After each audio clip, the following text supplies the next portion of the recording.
하나님의 말씀 같이 묵상합니다.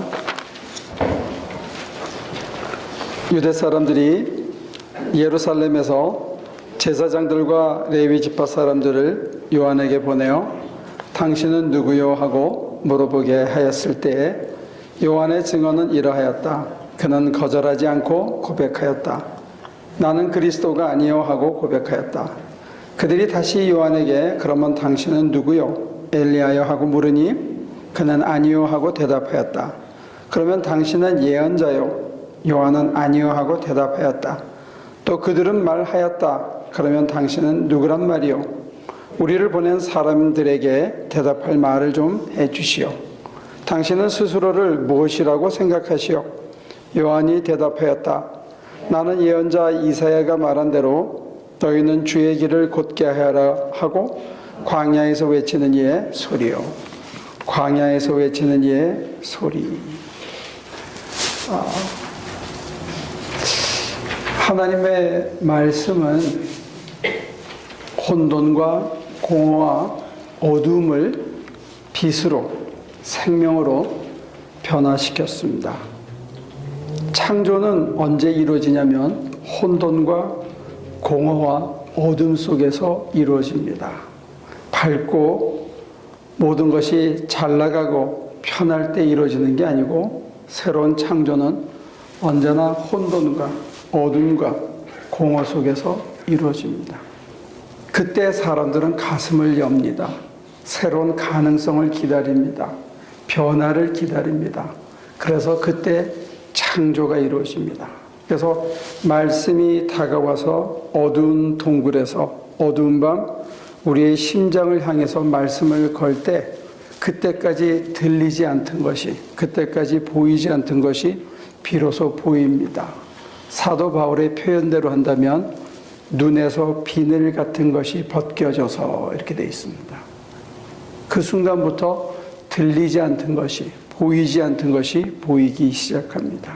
그래서 그 말씀을 듣고 그 말씀이 보여주는 것을 보고 새로운 심장 안에서 새로운 창조가 일어날 때 그때 살아있다는 감격이 있고 그 살아있다는 그 감격이 생명의 빛이 되어서 다른 사람을 살리는 힘이 되는 거죠. 그래서 말씀은 생명의 빛이다라고 얘기하는 것은 그 말씀으로 인해서 생명을 경험한 우리가 다른 사람에게 말을 전할 때 우리의 말 속에 하나님의 말씀이 담기고 우리의 말이 다른 사람을 살리는 생명의 빛이 된다는 거예요. 그래서 간증은 힘이 있습니다. 특별히 고난을 뚫고 다시 살아난 사람의 간증은 힘이 있습니다. 거기는 사람을 살린 말씀의 능력이 담겨 있기 때문에 그렇습니다. 그래서 진솔할수록 솔직할수록 자기 자신을 다 벗길수록 생명의 말씀만 보일 때 그 말씀은 듣는 사람을 살리는 생명의 능력이 되는 거죠. 오늘 세례 요한은 그런 삶을 산 사람입니다. 다른 복음서에 도움을 빌리면 세례 요한은 요즘 말로 금수저를 물고 나온 사람입니다. 제사장 반열에서 태어났고 좋은 부모들을 만나서 아주 늦둥이로 태어난 사람입니다. 저는 굳이 광야로 나갈 이유가 없었습니다. 광야에 나가서 석청과 메뚜기만 겨우 먹고 정말 초급 목표로 낙타가 가죽으로 하나 둘러싸고 제사장이 입어야 되는 그 고운 옷이 아니라 거친 옷을 입고 거친 음식을 먹고 동굴에서 겨우 잠을 자는 그런 인생을 살았습니다. 모든 걸 빼앗긴 사람입니다. 환경적으로 보면 말씀에 이끌려서 따라갔기 때문에 사실은 그는 입는 것에서부터 먹는 것까지 해결하기 힘든 인생을 살았습니다. 잠자리는 더 말할 것도 없습니다. 그리고 저가 가졌던 모든 지위와 모든 환경은 박탈당한 겁니다. 스스로 버렸는지 말씀에 이끌려서 갔기 때문에 박탈을 당한 거지 우리는 참 애매하지만 사실은 이 모든 어려움을 자발적으로 간 예언자들은 역사적으로 거의 없습니다. 세례 요한도 아마 마찬가지가 아니었나 상상해 봅니다. 그 말씀에 드라이브 돼가지고 어쩔 수 없이 광야로 간 거죠. 근데 그 광야에서 눈이 떠진 겁니다. 아무것도 못 입고 아무것도 제대로 못 먹고 편한 잠자리도 못 자는 바로 그 환경에서 그는 눈이 떠진 거예요. 말씀이 들리고 눈이 떠졌는데 약속을 받았습니다. 어느 날 성령이 비둘기처럼 임하는 사람이 올 거다. 그가 이스라엘을 구할 사람이다. 그는 성령으로 세례를 줄 사람이다. 저가 하나님의 아들이다. 이 약속 하나 가지고 소망이 되어서 비전이 돼서 기다렸습니다. 그는 눈이 떠진 거예요. 하나님의 약속으로 인해서 눈이 떠지니까 뭐가 보이느냐?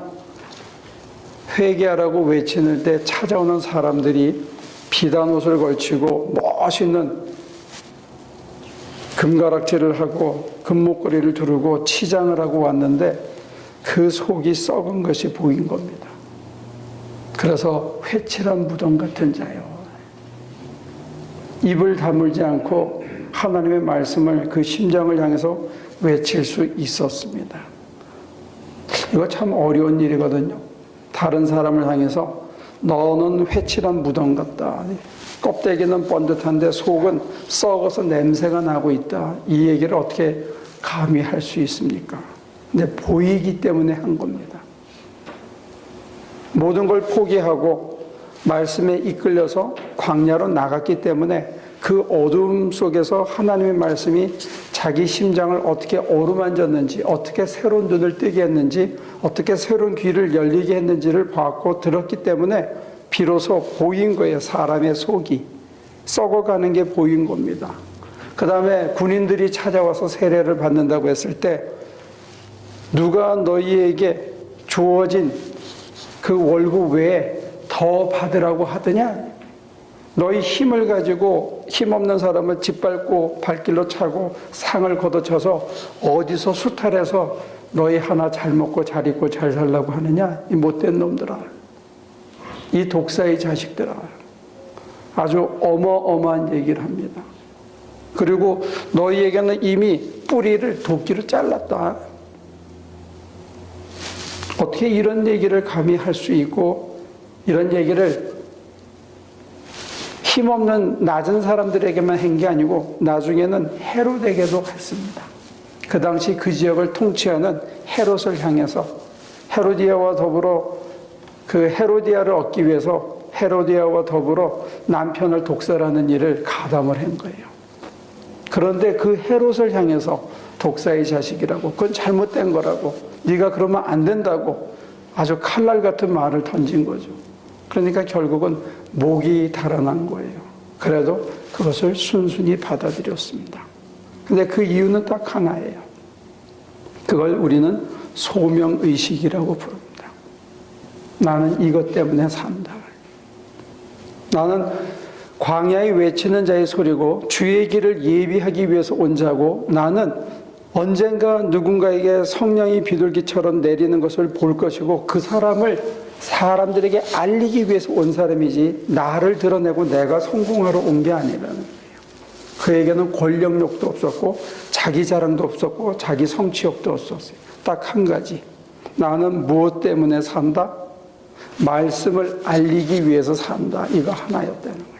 이걸 소명의식이라고 부릅니다. 여러분들은 소명의식이 있습니까? 근데 이 소명의식이 얼마나 위대하냐면, 아까 잠자리 환경 좋은 간증 해줬지만 이따가 모든 걸 빼앗긴 거예요. 가졌던 모든 것이 한순간에 다 사라진 거예요. 기댔던 모든 것들이 다 떠나간 거예요. 광야에 홀로 달랑 남았어요. 내일 뭐 먹을까가 준비되어 있지 않아요. 오늘 어디서 찾는 게 안전한지가 보장되어 있지 않았어요. 담을 치고 문을 잠글 수 있는 공간도 없었어요. 그런데 그는 당당했어요. 왜 당당했냐? 내가 뭐 때문에 사는지 알고 있었기 때문에, 자기가 뭘 하고 살아야 하는지를 알고 있었기 때문에 그렇습니다. 내가 이것 때문에 이 자리에 살아있고 이걸 위해서 내가 이걸 행하는 것, 이것 때문에 내가 여기서 이걸 견디고 있다는 걸 알았기 때문에 다른 환경에 열악한 게 전혀 눈에 들어오지 않았다는 거예요. 여러분들은 그런 게 있습니까? 오늘날의 사람들은 대부분 자기 자식 잘 키우고 애들 대학까지 보내고 대학 가면 애들 나오면 가서 또 손자 봐주고 그리고 애들 사업하면 또 이렇게 문 닫아주고 내려주고 또 나중에는 라이드 주고 하다가 애들 대학 가면 그때는 할 일이 없어서 양농 가는 거 이걸 인생의 어떤 패런이라 소명이라고까지 생각하고 애들 좋은 대학 보내는 거 그 다음에 손자 돌보는 거 이게 우리가 해야 할 일이라고 생각합니다. 속된 말로 그건 개도합니다. 개도 낳으면 누구 말처럼 이렇게 핥아줘서 똥도 다 받아먹고 탯줄도 다 잘라먹고 짐승들도 다 하는 일입니다. 기독교인으로 산다는 것은 자기 자식 키워가지고 대학 보내고 애들 낳으면 손자 손녀 돌봐주는 걸로 인생 끝나는 거 아니다는 거예요. 우리는 그거보다 훨씬 위대한 존재입니다. 그 이유는 우리 안에 말씀이 살아있기 때문에 그렇습니다. 그 말씀이 나를 살렸기 때문에 그 체험이 있기 때문에 우리들은 더 위대한 사람들입니다. 그 생명이 나를 살렸다는 감격이 다른 사람에게 전해질 때 내가 그 감격을 말로 전할 때 그 사람이 살아나는 역사가 있습니다. 나는 말을 하는데 내 말 속에 하나님의 말씀이 담겨서 그 사람을 생명으로 변화시키는 능력을 가진 그게 저와 여러분들이라는 게 이게 우리의 소명입니다. 사람을 살리는 것 이게 우리의 소명이라는 겁니다. 자식 낳아서 키우는 여기에 고기만 잡고 사는 인간이 아니에요. 우리는 고기나 잡다가 인생 끝내는 인간들이 아니라는 거예요. 고기도 잡지만 우리는 사람도 낚아야 되는, 사람도 살려야 되는 그런 일로 이 땅에 생명을 얻었다는 거예요. 이게 그리스도인의 삶입니다. 여러분들이 고기 많이 잡은 걸 자꾸 성공이라고 생각하는데 세례 요한은 보았습니다. 고기 많이 잡은 인간들의 심장이 썩어가고 있고 그들의 관계가 썩어가고 있고 그들이 회칠해가지고 화장을 할수록 속이 문드러지고 있다는 것을 세례 요한은 어두운 밤에 보았습니다. 그래서 사람들에게 바른 길을 가르쳐 준 거예요. 생명의 길을 가르쳐 준 거예요. 그는 자기를 드러낸 게 아니고 내 뒤에 오실 이를 만나라. 말씀을 만나라. 말씀을 들어라. 말씀을 모셔라. 그러면 너희가 살 거다. 나는 딴 것 때문에 온 게 아니고 너희들이 어떻게 하면 말씀을 모시고 말씀을 듣고 말씀으로 새롭게 인생이 변할까? 난 이것만 위해서 왔다는 거예요. 그래서 그의 심장은 언제나 말씀으로 살아 있었습니다. 놀라운 거는 예수님이 그렇게 증언해 줍니다. 여자가 낳은 인간 중에 가장 큰 죄가 바로 요한이다. 요한이랑 가장 비슷하게 살다 간 사람 중에 하나가 바울입니다. 그래서 바울은 그렇게 고백합니다. 눈에 비늘 같은 것이 떨어지고 나서 그 다음에 음성을 듣습니다. 누구십니까? 나는 네가 핍박하는 예수다. 내가 너를 이방의 사도로 삼겠다. 그 말씀 하나 가슴에 담고 어디든지 간 거예요. 그래서 그는 나중에 그렇게 고백합니다. 내가 이전에 자랑하던 모든 것을 배설물처럼 여긴다. 그가 쌓았던 학식도 가문도 그가 자랑했던 그 옛날에 그 모든 것들도 다 분토처럼 여기고 이제 내가 끌려가는 것은 사랑의 줄에 매어서 나는 어떤 것도 두렵지 않다는 거예요. 가난도 죽음도 매맞음도 맹수도 어떤 환경도 나는 두렵지 않다는 거예요. 그래서 말씀이 살아서 순간순간 고비마다 말씀이 들려옵니다. 옥에 갇혔을 때도 말씀이 들려옵니다. 풍랑을 만났을 때도 말씀이 들려옵니다. 파선이 되어서 모두 죽게 되었을 때도 말씀이 들려옵니다. 그래서 의연하게 인간답게 살다가 인생을 끝낼 수 있었습니다. 그런데 우리는 지금 바울 사도의 그 큰 공로에 은혜를 잊고 있지 않습니까? 바울이 남긴 편지가, 그 위대한 성문서가 얼마나 많습니까?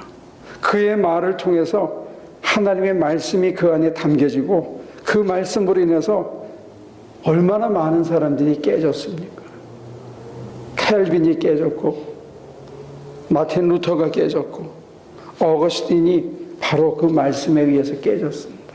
그게 다 바울을 통해서 쓴 글에 빛의 갑옷을 입자 해서 깨졌고, 의인은 믿음으로 말미암아 살리라 해서 깨졌고, 모든 사람들이, 위대한 성자들이 다 바울이 쓴 말, 그 말에 깨진 거예요. 왜? 그 말은 생명이신 말씀을 듣고 그 말씀에 이끌려서 그 말씀이 내 생의 목적이라고 생각하고 끝까지 살아냈기 때문에 그 말에는 생명이 있는 거예요. 여러분과 저희가 어떤 환경에서, 아까 간증하신 것처럼 환경이 우리를 지배하는 게 아니고, 환경이 어떻든지 간에 어떤 열악한 환경 속에서도 저와 여러분들의 심장에 하나님의 말씀이 살아있으면 생명의 빛이 나오는 줄로 믿습니다. 이걸 감격으로 경험하실 수 있어요. 이걸 다 이기셔야 되는 거예요. 그 환경을 통해서 하나님이, 그 말씀이 우리 속에 살아서 하나님의 형상으로 우리를 다듬어갈 때, 아, 인간이 이렇게 사는 게 진짜 인간답게 사는 거고, 많이 가졌다고 까불지만 그게 다 헛거고, 내가 좀 없다고 주눅 들고 살았는데 굳이 그렇게 할 필요가 없고, 정말 내가 이것 때문에 살아가고 있구나 하는 그 무엇이 저와 여러분들의 심장에 늘 살아있을 때, 우리의 말도 힘이 있을 뿐만이 아니라 언젠가 저와 여러분들이 하는 말이 곧 하나님의 말씀이 되는 날이 올 줄로 믿습니다. 왜냐하면 그 말씀으로 내가 다듬어져 가기 때문에, 그 말씀이 내 안에 가득 차지기 때문에 어느 날 내가 벌려서 하는 말이 하나님의 말씀에 대해서 다른 사람을 살리는 것뿐만이 아니고, 말씀이 육신이 되어 우리 가운데 거하심에 독생자의 영광이더라 하는 그것이 예수님에게만 이루어진 것이 아니라 바로 하나님의 모든 식구들의 삶 속에서 이루어지는 날이 올 줄로 믿습니다.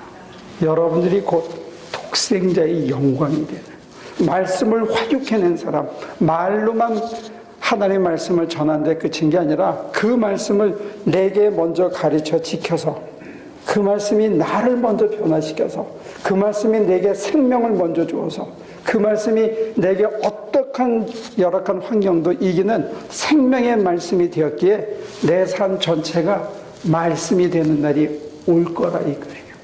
그러면 저와 여러분들이 어느 날 말씀이 육신이 된 그런 존재들이 되는 날이 올 줄로 믿습니다. 그러면 누군가 저희들을 보고 예수를 만나는 일이 벌어지고, 먼 훗날 저와 여러분들을 향해서 혹시 합니까? 내가 작은 그리스도를 만났다. 여러분들에게 그런 은총이 있기를 주님의 이름으로 축원합니다. 기도합니다. 작은 그리스도의 삶을 끝까지 살다 간 사도 바울과 세례 요한의 삶을 뒤돌아보았습니다. 그들이 했던 모든 말이 생명의 말씀이었습니다. 오늘 여기 있는 우리도 말 정말 가려서 하고 정말 하나님의 말씀만 전할 수 있는 저희들의 삶이 되게 하시고, 우리의 일거수일투족이 말씀을 화육한, 말씀을 체현시킨 육화된 삶이 될 수 있도록 우리를 인도하시고 우리를 사용하여 주시옵소서. 감사드리며 예수님의 이름으로 기도합니다. 이제는 사람의 말이 아니라 하나님의 말씀을 전하고, 그 말씀으로 인해서 우리 각자의 인생이 변하고 눈이 변하고 일거수일투족이 변해서 사람을 품어주고 주님의 사랑으로 사람에게 다가갈 수 있는 사람이 될 수 있도록 우리를 택하셨다는 기쁜 소식을 듣습니다. 감사드립니다. 우리 하나하나 들여보면 자신에게 갇히고 자기 가정에 갇혀서 나 하나 살고 나 하나 즐기는데 급급해서 살아오던 작은 인생들이었습니다. 이제 우리가 다른 사람을 살리는 자며 하나님의 말씀을 이 세상에 증거하고 드러내는 자며 말씀을 화육시켜야 되는 작은 그리스도들이라는 것을 일깨워 주셨사오니 이제부터 그런 삶을 잘 살 수 있게 도와주시옵소서. 배정수 집사의 부부에게 주님 특별한 위로와 은혜가 있게 하시고 사경을 헤매는 베일이 집사의 아버님에게도 또 힘을 주시고 다시 행여 사신다면 하나님의 영광을 드러내고 하나님을 기쁘게 하고 사람들에게 위로를 주고 생명을 전하는 인생을 살 수 있는 선한 기회가 되게 하여 주옵소서. 이제는 우리 주 예수 그리스도의 은혜와 아버지 하나님의 크신 사랑과 성령의 힘주시고 인도하심이 이제 말씀을 화육하고 말씀을 증거하고 말씀을 알리기 위해서 세상으로 흩어지는 당신의 남녀 종들 위에 지금부터 영원까지 함께 하시기를 예수 그리스도 이름으로 축원하옵나이다.